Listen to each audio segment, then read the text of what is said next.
বিসমিল্লাহির রহমানির রহিম। আলহামদুলিল্লাহ। আসসালামু আলাইকুম। পত্রিকার পাতা থেকে ধারাবাহিক আয়োজনে আজকের পবিত্র মাহে রমজান উপলক্ষে বাংলাদেশ ফলিত পুষ্টি গবেষণা ও প্রশিক্ষণ ইনস্টিটিউট কর্তৃক প্রচারিত একটি প্রচারপত্র রমজানে ভালো থাকতে শীর্ষক প্রচারপত্রটি আজকে বাংলাদেশ প্রতিদিন পত্রিকায় প্রকাশিত হয়েছে। এই প্রচারপত্রটি আজকে আপনাদের সামনে উপস্থাপন করব। রমজান মাস রহমত, মাগফিরাত ও নাজাতের সওগাত নিয়ে আসে। মাসব্যাপী সিয়াম সাধনার মাধ্যমে মহান আল্লাহ তাআলার সন্নিকটে যাওয়ার জন্য প্রতিটি মুসলিম ব্যক্তি ইবাদতে মশগুল থাকেন। এই সময়ে সেহরি ও ইফতার একটি সার্বজনীন সামাজিক উৎসবে পরিণত হয়। নিয়মিত খাবারের সময়ের বদল এবং সেহরি ইফতার কেন্দ্রিক সামাজিক ও পারিবারিক বিভিন্ন আয়োজনের কারণে নিয়মিত খাদ্যাভ্যাসে আসে বিশেষ পরিবর্তন। অনেকেই এই সময়ে অস্বাস্থ্যকর খাদ্যাভ্যাসে অভ্যস্ত হয়ে পড়েন, যা স্বল্প ও দীর্ঘমেয়াদে বিভিন্ন ধরনের অসুস্থতা ও শারীরিক অস্বস্তি সৃষ্টি করতে পারে। শুধুমাত্র খাদ্যাভ্যাস ও জীবনাচরণে কিছু পরিবর্তনে এই অসুস্থতা এড়ানো সম্ভব। প্রতি বছরের মতো এবারও কৃষি মন্ত্রণালয়ভুক্ত বাংলাদেশ ফলিত পুষ্টি গবেষণা ও প্রশিক্ষণ ইনস্টিটিউট এর পক্ষ থেকে রমজানে সুস্থ থাকার জন্য খাদ্যাভ্যাস ও জীবনযাত্রা বিষয়ে করণীয় ও বর্জনীয় দিকগুলো জনস্বার্থে তুলে ধরা হয়েছে। সেহরিতে হালকা কিছু পুষ্টিকর খাবার খান। সেহরিতে পরিমিত আহার গ্রহণ করা ভালো। ভাতের পরিমাণ কমিয়ে শাকসবজি এবং মাছ, মাংস ও অন্যান্য তরকারি বেশি গ্রহণ করা ভালো। সামর্থ্য ও শরীরের চাহিদা অনুসারে আঁশ জাতীয় খাবার গ্রহণ করা প্রয়োজন। লাল চাল, লাল আটা, শাকসবজি, ডাল জাতীয় শস্য, শিমের বিচি, মটরশুঁটি এগুলো আঁশ জাতীয় খাবার ধীরে ধীরে হজম হয়, ফলে ক্ষুধা অনুভব কম হয় এবং পর্যাপ্ত শক্তি পাওয়া যায়। প্রতিদিনের আমিষের চাহিদা পূরণে ও দেহের ক্ষয় পূরণে ছোট বড় মাছ, মাংস, সিদ্ধ ডিম, ডাল, দুধ ও দুধ জাতীয় খাবার গ্রহণ করা প্রয়োজন। রোজার দিনে পানি শূন্যতা রোধে সহজে হজম হয় এমন শাকসবজি যেমন লাউ, ঝিঙে, পটল, চিচিঙ্গা, চাল কুমড়া প্রভৃতিকে সেহরির খাদ্য তালিকায় অগ্রাধিকার দেওয়া যেতে পারে। সেহরিতে আঁশযুক্ত ফল যেমন আপেল, কলা, খেজুর, কমলা খাওয়া যেতে পারে। এ ধরনের ফল খেলে দীর্ঘক্ষণ ক্ষুধা লাগবে না। সেহরি খাওয়ার পরে 2-3 গ্লাস পানি পান করুন। সেহরিতে চা বা কফি জাতীয় পানীয় গ্রহণ না করাই ভালো। এগুলোতে থাকা ক্যাফেইন তৃষ্ণার সৃষ্টি করে, অ্যাসিডিটি উৎপন্ন করে এবং খাদ্যের পুষ্টি পরিশোধনে বাধা দেয়। সেহরিতে অতিরিক্ত তেল, মশলা ও চর্বি জাতীয় খাবার এড়িয়ে চলা বাঞ্ছনীয়। এগুলো গ্যাস্ট্রিক জনিত বদহজম সৃষ্টি সহ দেহের পানির ঘাটতি সৃষ্টি করে। তেহারি, খিচুড়ি, বিরিয়ানি প্রভৃতি সেহরিতে না খাওয়াই ভালো। এসব খাবার হজম করতে দেহে প্রচুর পানি পরিশোধিত হয়, যা রোজাদারকে দিনের বেলায় তৃষ্ণার্ত করে তুলবে। চিনি ও মিষ্টি জাতীয় খাবার সেহরিতে এড়িয়ে চলাই ভালো।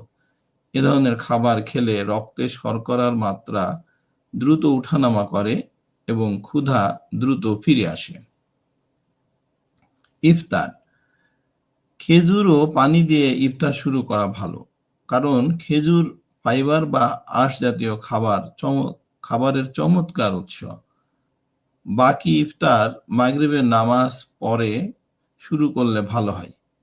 ইফতারে পানীয় হিসাবে ঘরে তৈরি তাজা ফলের শরবত, ডাবের পানি, তোকমা, ইসবগুল প্রভৃতি গ্রহণ করা যেতে পারে, যা দেহের পানি ও লবণ ইলেকট্রোলাইট ভারসাম্য রক্ষা করতে সহায়তা করবে ও কোষ্ঠকাঠিন্য প্রতিরোধে কাজ করবে। এছাড়াও যে কোনো দেশীয় ফল যেমন পেঁপে, তরমুজ, কলা প্রভৃতি গ্রহণ করা যেতে পারে, যা দেহের প্রয়োজনীয় ভিটামিন ও খনিজ লবণের চাহিদা পূরণ করতে সহায়তা করবে। পুষ্টি সমৃদ্ধ ও সহজে হজম হয় এমন খাবার ইফতারে রাখা যেতে পারে। ইফতারে টক দই, চিড়া রাখা যেতে পারে। ইফতারে আমিষের চাহিদা পূরণের জন্য সিদ্ধ ডিম বা ডিমের তৈরি অথবা দুধ বা দুধের তৈরি বিভিন্ন খাবার গ্রহণ করা যেতে পারে। ইফতারে প্রাকৃতিক চিনির জন্য ফলের রস বা হজমের জন্য দই খাওয়া ভালো।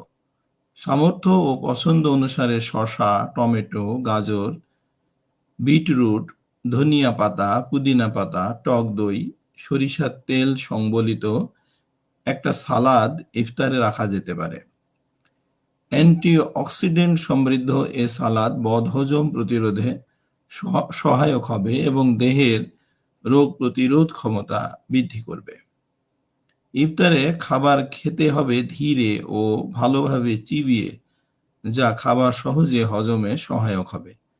অধিক মশলা এবং কৃত্রিম রংযুক্ত খাবার ও পানীয় এড়িয়ে চললে ইফতার পরবর্তী বদহজম, অস্বস্তি ও অন্যান্য শারীরিক জটিলতা এড়ানো সম্ভব। ইফতারে অতিরিক্ত ভাজা পোড়া বা গ্রিল করা খাবার যেমন মাংসের ফ্রাই, গ্রিল বা শিক কাবাব ইত্যাদি পরিহার করা প্রয়োজন। এসব খাবারে তৈরি হওয়া ট্রান্সফ্যাট হৃদরোগ, স্ট্রোক সহ বিভিন্ন প্রাণঘাতী অসংক্রামক রোগের অন্যতম প্রধান কারণ।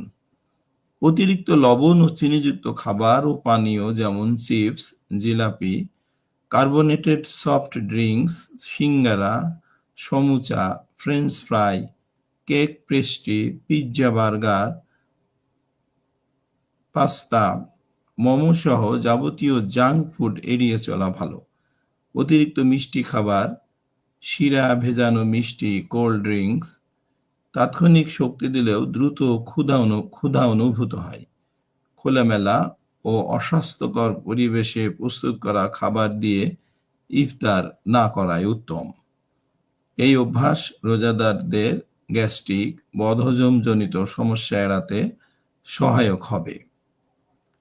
দেহের চাহিদা পূরণে ইফতার এবং সেহরির মধ্যবর্তী সময়ে 2.5 থেকে 3 লিটার বা 8 থেকে 14 গ্লাস নিরাপদ পানি পান করতে হবে। রোজায় পর্যাপ্ত পানি পান মাথা ব্যথা, বদহজম, কোষ্ঠকাঠিন্য ইত্যাদি নিরাময়েও সহায়ক হবে। রমজান মাসে ব্যায়াম অব্যাহত রাখবেন। বিশেষ করে ডায়াবেটিস থাকলেই ইফতার পর হালকা হাঁটা, স্ট্রেচিং বা যোগ ব্যায়াম করতে পারেন। এটি আপনার নিয়মিত মেটাবলিজম সক্রিয় রাখবে এবং স্বাস্থ্য ভালো রাখতে সাহায্য করবে। অবশ্যই শরীরের অবস্থা অনুযায়ী ব্যায়ামের পরিমাণ ও ধরন নির্বাচন করুন।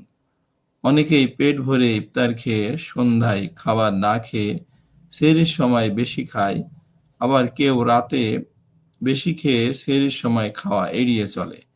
এ ধরনের অভ্যাস স্বাস্থ্যসম্মত নয়। এর ফলে রোজাদার দুর্বল, ক্লান্ত এবং অবসাদগ্রস্ত হয়ে যেতে পারে। পরিমিত ও পুষ্টির ভারসাম্য বজায় রেখে ইফতার, রাতের খাবার ও সেহরি গ্রহণ করতে হবে। রাতে খাবার গ্রহণের পরে সাথে সাথে ঘুমোতে যাওয়া পরিহার করতে হবে।